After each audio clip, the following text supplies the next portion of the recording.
Hi everyone, welcome to my channel.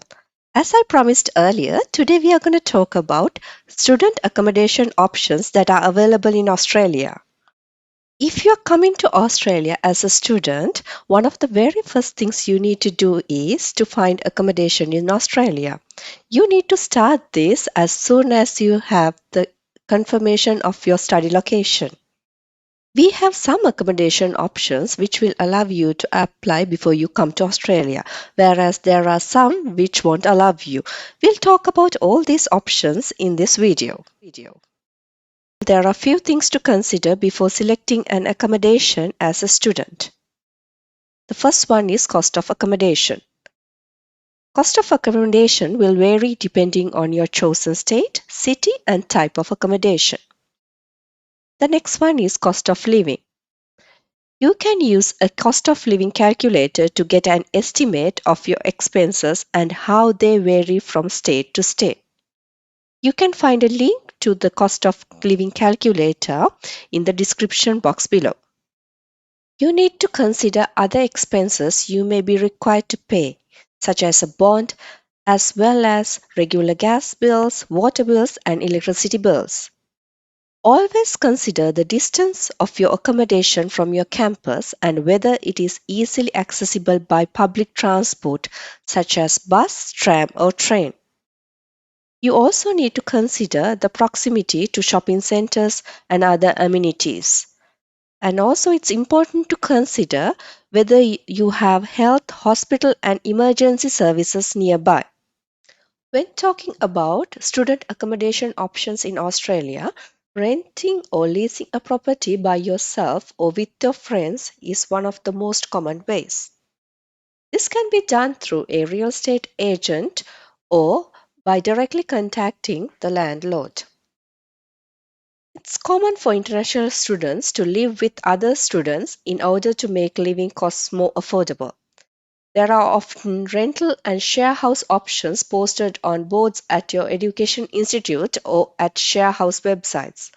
So you can find the links for these websites in the description box below. The next option is managed student accommodation. These are purpose built accommodations where the entire block is dedicated to housing 100 to 400 students. There are single or twin rooms with a shared bathroom and kitchen. Sometimes rooms are even shared among 4 or 5 students. So usually these are located close to education providers or near public transport. One of the advantages in this type of accommodation is that bills are usually included in the cost of accommodation. It is a good idea to organize your spot at least 3 months in advance. And this is one type of accommodation which you can apply while you are in overseas. Next one is university managed accommodation. These are usually controlled by a university for the exclusive use of students. University managed accommodation will be fully furnished and it includes bills. You need to contact your institution to find out what accommodation options they provide. Residential colleges are also a type of university managed accommodation.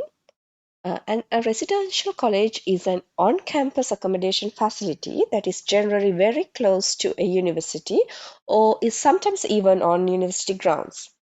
This makes going to university lectures and tutorials super convenient and takes the stress out of commuting.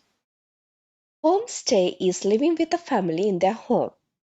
This can be a good option for younger students because you can enjoy all the comforts of a home, get to spend time with the family, and often have meals and cleaning provided. And if you have an agent, they can help arrange this for you. You can also find homestay options on certain websites, and I have mentioned those websites in the description box below. This type of accommodation will provide you with valuable cultural experience with a local host family. Homestay is available for both the short term and long term. Many international students prefer to stay in short term accommodation until they become familiar with their new city and meet potential housemates. These accommodation types include hostels, hotels, and temporary housing. Temporary housing is offered through your institution. You need to talk to your students' support officer or check their websites for details. On this screen, I have included many websites that you could use to find student accommodation in Australia. You can also see all these website links in the description box below. I hope you had a good understanding about student accommodation options in Australia. If you have any questions, please let me know. I'll get back to you as soon as possible. I'll see you soon with another video. Thank you for watching.